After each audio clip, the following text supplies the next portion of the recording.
Assalamualaikum warahmatullahi wabarakatuh. Baik teman-teman mahasiswa mata kuliah Hukum Kewarisan 2, pada kesempatan kali ini saya akan menerangkan tentang ghorowen ya. Apa itu ghorowen? Ghorowen itu mufrad dari lafadz ghoro yang bermakna bintang cemerlang. Ini secara bahasanya. Kemudian ditasniahkan menjadi ghorowen yang maknanya dua bintang cemerlang. Akan tetapi ada yang memaknai berbeda ya. Ghorowen itu dimaknai dari kata gharra yang artinya menipu. Menurut Abdurrahim dimaknai menipu karena dalam masalah ghorowen terjadi penipuan kepada ahli waris ibu, di mana ahli waris ibu yang menerima bagian sepertiga dikarenakan tidak ada anak dan atau cucu ya, bukan menerima sepertiga dari harta warisan, akan tetapi menerima sepertiga dari sisa ketika bersama dengan dua orang, yakni ayah dan suami atau istri. Jadi secara bahasa ghorro itu ada yang memaknainya bintang cemerlang ya, kemudian ditasniahkan ghorrowen, kemudian artinya adalah dua bintang, tetapi ada yang memaknai secara bahasa gharra yang artinya menipu. Mengapa menipu? Alasannya itu tadi, karena sepertiga yang harusnya diterima oleh ibu karena tidak ada anak dan tidak ada cucu, ini malah menjadi sepertiga dari sisa ya, mendapatkan sepertiga dari sisa, di mana sepertiga ibu mendapatkan sepertiga sisa itu ketika bersama dengan ahli waris ayah dan suami atau istri ya. Nanti kita jelaskan lagi mengenai ketentuan ghorowen ini. Nah, masalah ghorowen ini berkaitan erat dengan kasus kewarisan yang ditangani oleh Umar, sahabat Umar bin Khattab, yang kemudian disebut pula dengan istilah Umariyah ya. Kasus ini ada yang mengatakan namanya bukan ghorowen tetapi Umariyah. Mengapa kok Umariyah? Ya karena yang mengatasi kasus ini sahabat Umar ya. Kasus ini muncul ketika waktu itu Umar menjadi khalifah gitu ya. Kemudian dua masalah yang pelaksanaan hukumnya dimulai oleh Umar dan disepakati oleh jumhur sahabat ya. Ini. Kemudian adapun al-ghorowaini bermakna dua bintang cemerlang karena kedua istilah ini sangat masyhur ya. Dalam kasus ini ibu hanya diberi sepertiga bagian dari sisa harta warisan yang ada setelah dikurangi bagian suami atau istri. Dalam hal ini tentunya bertentangan dalam kaidah dasar faraid yang telah ditegaskan dalam Al-Quran. Bagian ayat lizzakari ini salah penulisan ya. Lizzakari mislu haddil unsayain. Karena itu untuk tetap menegakkan kaidah dasar tersebut, ibu mendapatkan bagian sepertiga dari harta warisan setelah diambil hak suami pewaris ya, atau istri ya. Dengan demikian hak ayah menjadi 2 kali lipat dari bagian yang diterima ibu. Ini nanti kita akan jelaskan ya mengapa tadinya bagian ibu sepertiga menjadi sepertiga dari sisa begitu ya. Nah, tadi di awal saya jelaskan bahwa mengapa ghorra dimaknai dengan menipu, karena tadi sudah dijelaskan. Nah, mengapa sekarang ghorra dimaknai dengan dua bintang, ghorowen. Ghorra itu kan mufrad yang artinya bintang, ghorowen dua bintang. Karena mengapa? Karena kasus ini sangat masyhur, yang dimana kasus ini salah satu yang diselesaikan oleh sahabat Umar. Sahabat Umar itu dalam ijtihad kewarisan itu ada dua yang dicetuskan oleh Umar itu ya, yang di masalah kewarisan yang diselesaikan oleh Umar. Yang satu masalah ini, Ghorowen ini, yang satu lagi ada lagi nanti di pertemuan berikutnya. Sehingga Ghorowen ini disebut juga kasus Umayyah ya, Umayyah 1 yang nanti yang pembahasan berikutnya Umayyah 2 gitu ya. Kemudian nih, masalah Umayyah ini ya, menurut As-Sobuni pernah terjadi di masa sahabat, tepatnya masa sahabat ya, tepatnya pada masa Umar bin Khattab. Dalam masalah ini terdapat dua pendapat yang terkenal, yakni yang pertama pendapat diutarakan oleh Zaid bin Sabit yang kemudian diambil oleh jumhur ulama serta dikokohkan oleh Umar bin Khattab dengan menyatakan bahwa bagian ibu adalah sepertiga dari sisa setelah diambil hak suami atau istri. Yang kedua, pendapat yang kedua adalah Ibnu Abbas. Menurutnya ibu tetap mendapat bagian sepertiga dari seluruh harta yang ditinggalkan suami atau istri. Bahkan Ibnu Abbas menyanggah pendapat Zaid bin Sabit. Apakah memang ada dalam Al-Quran istilah sepertiga dari sisa setelah diambil hak suami atau istri gitu kan. Nah, ini menimbulkan dua pendapat yang berbeda kasus ini. Kalau menurut Zaid bin Sabit ya, apa yang diputuskan oleh Umar ini sudah benar gitu ya. Sudah benar. Mengapa sudah benar? Ya memang harusnya ibu dan ayah yang dalam satu derajat ahli waris yang sederajat ya, itu harusnya ya konsep lidzakari mithlu hadil unsainnya ini berlaku di sana. Tetapi kok malah enggak. Nah, ketika Umar memutuskan bahwa sepertiga bagian sisa untuk ibu, maka ini lebih cocok. Itu menurut Zaid bin Sabit yang menguatkan pendapatnya Umar bin Khattab gitu ya. Nah, hal ini juga diikuti oleh para jumhur ulama. Nah, berbeda pendapat ya. Ibnu Abbas itu berbeda pendapat. Loh, nggak ada loh di Al-Quran itu penjelasan bahwa ibu itu mendapatkan sepertiga sisa. Itu nggak ada gitu kan. Mengapa ini menjadi sepertiga sisa?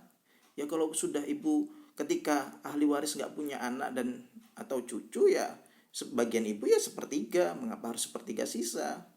Kalaupun toh ayah mendapatkan bagian asobah, ya namanya asobah ya bisa mendapat sedikit, bisa mendapat banyak, bisa mendapatkan semua harta warisan, bahkan tidak mendapatkan sama sekali. Itu adalah konsekuensi ahli waris yang mendapatkan asobah. Nah, ini adalah pendapat Ibnu Abbas. Jadi di sini para sahabat berbeda pendapat, namun jumhur ulama lebih memilih pendapatnya Zaid bin Sabit gitu ya. Dari kedua pendapat tersebut ternyata yang paling sahih untuk dipakai adalah pendapat jumhur yang pelaksanaan hukumnya telah dicontohkan oleh Umar bin Khattab sesuai pendapat Zaid bin Sabit ya. Umumnya ulama berpegang pada pendapat tersebut ya. Yang pendapat yang pertama ini yang lebih dipegangi oleh jumhur ulama gitu ya. Nah, prinsip dasarnya adalah ibu menerima sepertiga dan bapak 2/3. Ini prinsip dasarnya ya. Dengan kata lain, bagian laki-laki adalah 2 kali lipat bagian perempuan.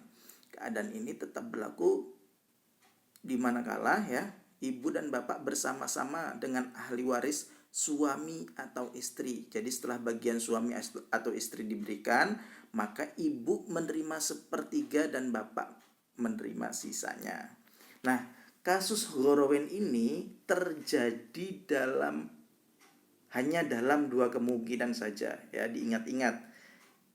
Yang pertama, jika seseorang meninggal dunia hanya meninggalkan ahli waris ya, suami, ibu dan bapak.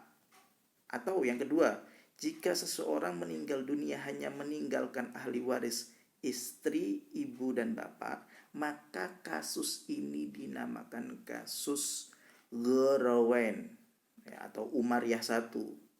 Di mana diingat-ingat Ghorowen itu berarti bagian ibu itu bukan lagi sepertiga, melainkan sepertiga sisa ya.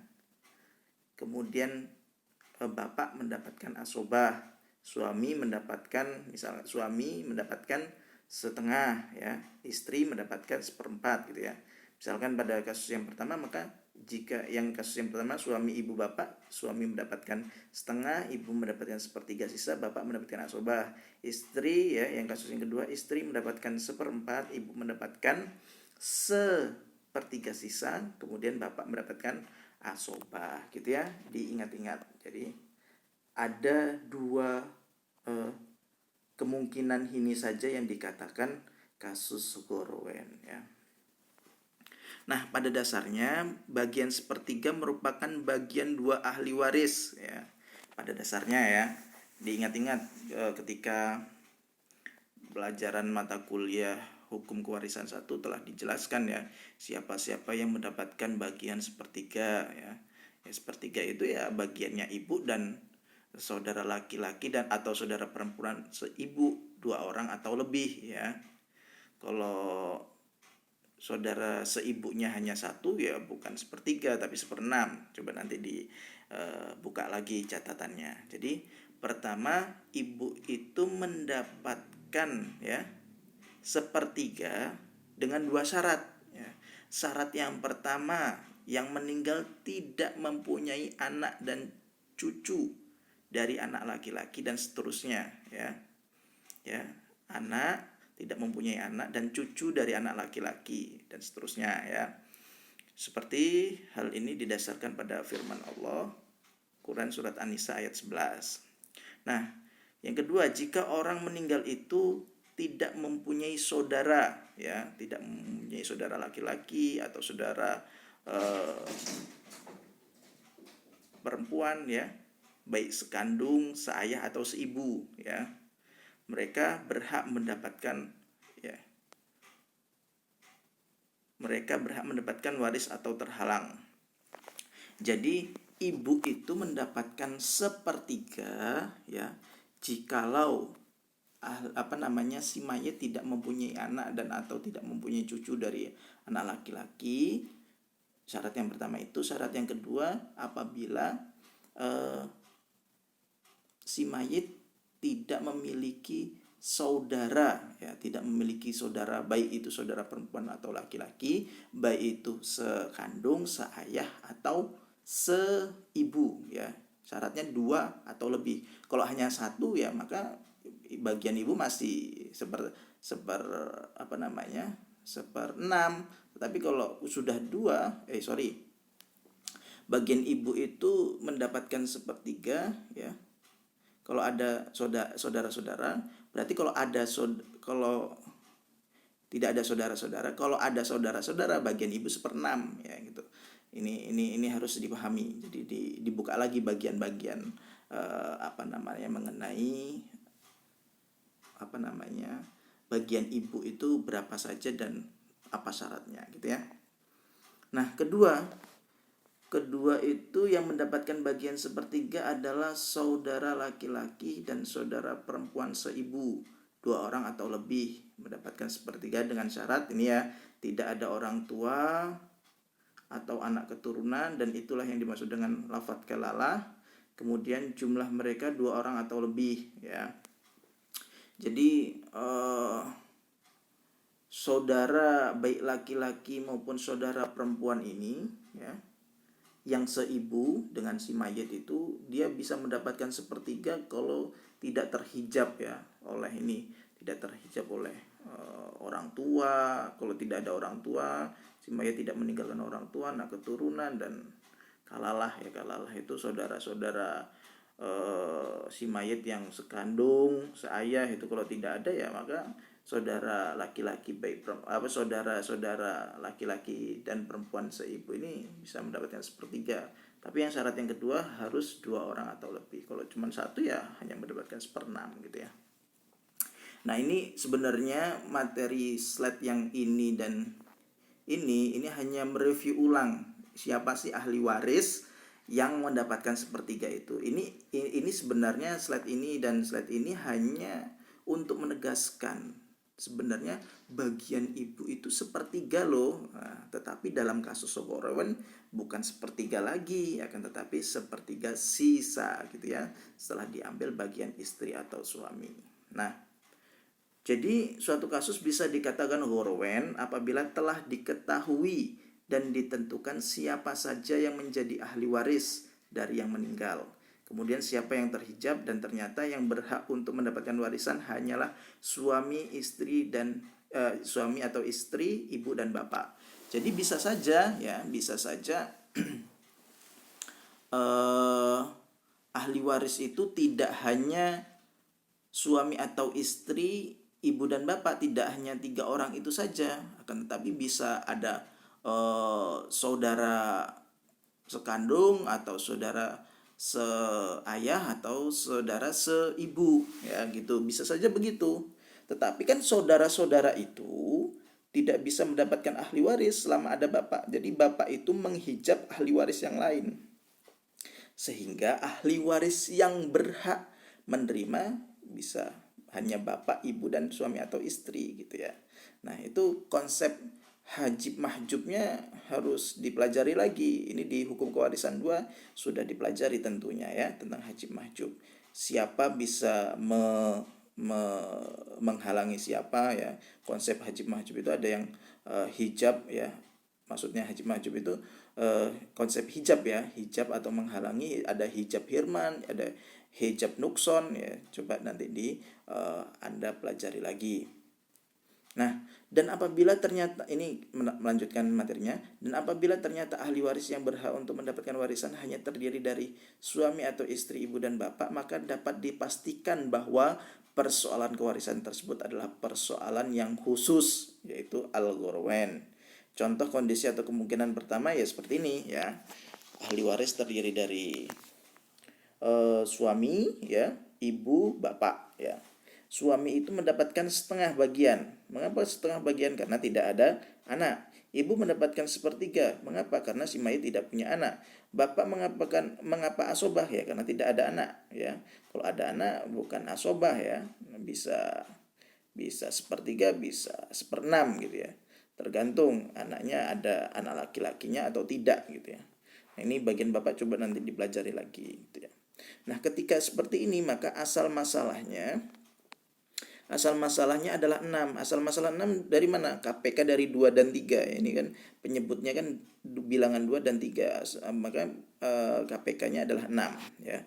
Setengah kali 6 itu 3, sepertiga kali 6 itu 2. Nah, asobahnya berapa? Adalah 1 gitu ya. Nah, ini 6/6. Nah, yang begini ini ya, yang begini ini pembagiannya begini ini yang ideal menurut pendapatnya Zaid bin Sabit tadi ya. Pendapatnya Ibnu Abbas. Ini yang ideal, ini yang sesuai dengan Al-Qur'an gitu ya. Tetapi kemudian berbeda pendapat dengan Ibnu Abbas, yaitu Zaid bin Sabit, yang kemudian tadi saya jelaskan diikuti oleh jumhur ulama. Ini tidak ideal.